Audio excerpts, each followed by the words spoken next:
Então, assim, o feminismo, ele tem uma importância muito grande e ele tem que ser colocado no lugar correto. O que é o fogo do nervosismo? A falta de técnica. Então, o que eu tenho que fazer? Eu tenho que adquirir conhecimento. Eu brincava de professora com todas as minhas bonecas. Eu era pequenininha, eu adorava dar aula com as minhas bonecas. O nome, né, serventia extrajudicial, popularmente é conhecido como cartório, né? Ser instituições de Estado, não há como admitir preferência política ou viés ideológico. A gente fica querendo muito lá na frente e esquece de toda a trajetória e de curtir essa trajetória.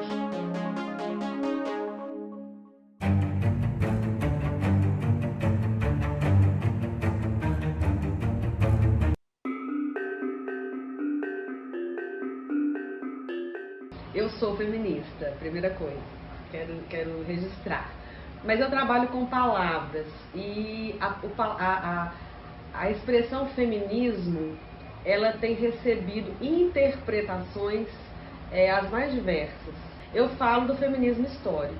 A vida que eu, Ana Paula, tenho hoje, de independência, de fazer minhas próprias escolhas, de trabalho intelectual, de escrever, de pensar, de estudar, ela só é possível por causa desse movimento feminista, desde o direito de votar, né, de ser votado, as horas de trabalho, né, que as mulheres tinham.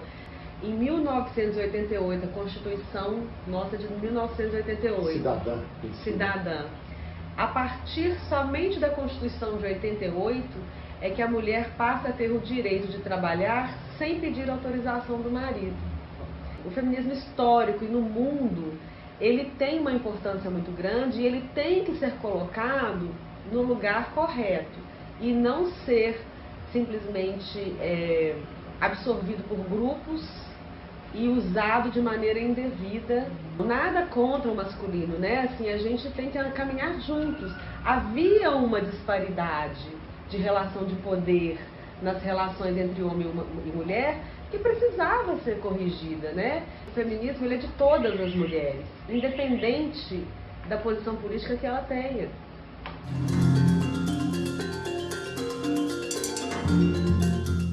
Nervosismo é fumaça. Fumaça, Mauro. Fumaça. O que provoca a fumaça? O fogo. Então nós temos que ir no fogo, apagar o fogo. O que é o fogo do nervosismo? A falta de técnica. O Mauro, web espectador ou web espectadora, eu não sei saltar de paraquedas, então eu vou ficar nervoso para saltar de paraquedas. Então o que eu tenho que fazer? Eu tenho que adquirir conhecimento. Eu preciso de um instrutor, eu preciso saltar com ele algumas vezes, aprender como é que puxa aquela cordinha, que horas que eu puxo e como que eu controlo o paraquedas para eu cair lá naquele alvo lá e não bater num prédio ou cair em cima de uma árvore.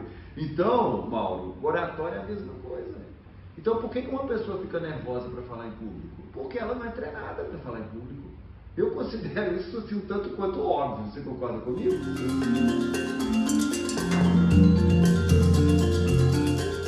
É uma mulher, né, uma menina que nasceu em Belo Horizonte, filhas, né, de pais também aqui de Belo Horizonte.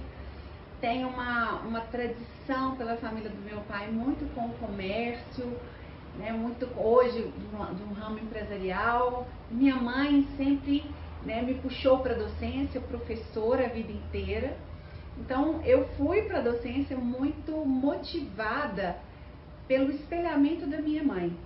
Eu brincava de professora com todas as minhas bonecas. Eu era pequenininha, eu adorava dar aulas com as minhas bonecas.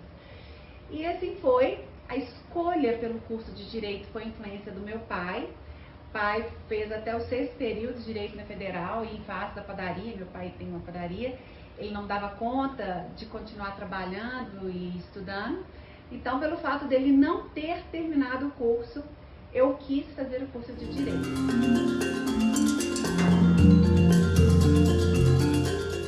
Então, o nome, né, serventia extrajudicial, popularmente é conhecido como cartório, né? As pessoas conhecem serventias extrajudiciais, né, como cartório. Hoje, os cartórios, na verdade, são cartórios judiciais.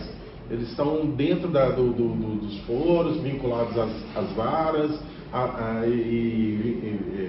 mas fora disso, né, essa atividade privada de cartório, ela é denominada pela lei como serventia extrajudicial, não como cartório.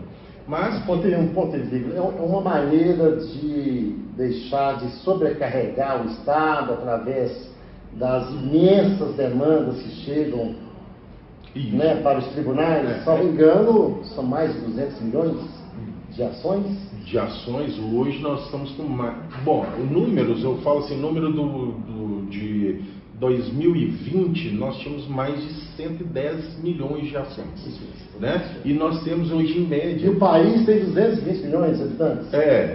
A média nossa hoje dá quase que uma ação a cada 2 habitantes. Sim. Sem contar que tem criança aí que nós não estamos funcionando, né? Nós temos, em média nacional, nós temos 8 a 9 juízes para cada 100 mil processos. Agora você imagina, né? Como que o Estado, né, ele fica soberbado, né?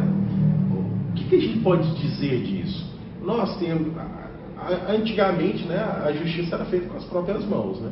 Então, se a gente tem uma sociedade demandista que vai mais à justiça, isso demonstra uma sociedade também mais consciente, né? Né? Para evitar litígio. Qualquer desavença, aí eu vou na justiça reclamar da minha mulher, ou do meu marido, ou do meu vizinho que invadiu um palmo de terreno, vai na justiça, convoca a justiça, vai no boletim de ocorrência, polícia, militar, e aí vai.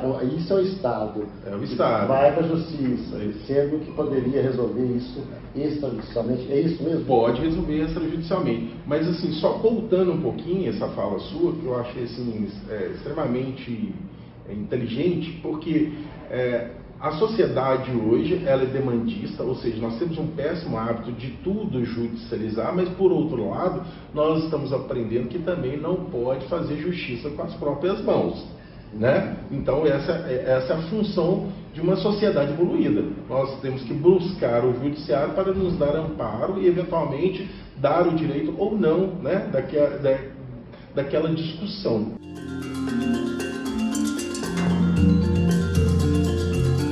Eu tenho a dizer que eu tenho muito firme essa minha visão, essa minha leitura, que as instituições militares, elas são instituições de Estado. E por serem militarizadas, a evidência, um desejo constitucional, é que não haja proselitismo político interno dentro da instituição militar. Como também o próprio Poder Judiciário. Nós temos que ficar refratários nessas questões políticas, porque o nosso foco ele é técnico. E nessa linha do tecnicismo, né, do direito, também temos um olhar de casos em que são submetidos a julgamento, são casos em que há conflitos de interesse.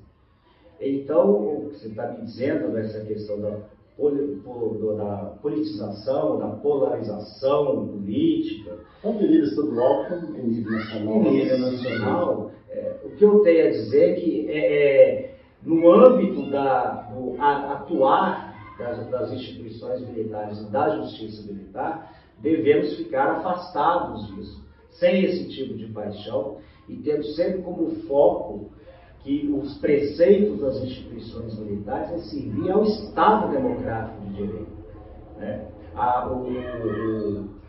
O cumprimento fiel das leis estabelecidas dentre elas. Esse é o papel do Poder Judiciário, esse é o papel das instituições militares, né? E até por isso, e por serem instituições de Estado, não há como assim admitir preferência política ou viés ideológico. O nosso foco maior é o cumprimento das leis.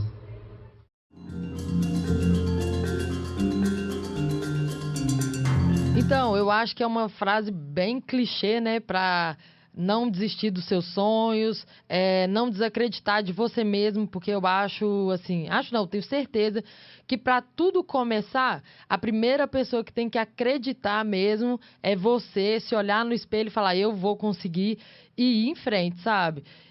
A gente tem muitos sonhos e normalmente eu nem chamo de sonhos, porque quando a gente fala sonhos, parece ser muito distante de tudo que a gente planeja, que a gente almeja. Mas os projetos, as metas, colocar tudo numa pauta, meta, projeto e ir conquistando aos poucos. E também, né, a gente não pode esquecer de deixar de estar curtindo aquele momento, né? Cada minuto de que tudo está acontecendo, porque a gente fica querendo muito lá na frente e esquece de toda a trajetória, de curtir essa trajetória. Então, se divirtam, façam o que vocês amam e vai abrindo oportunidades e caminhos aí com a galera e colocando só pessoas boas perto de você.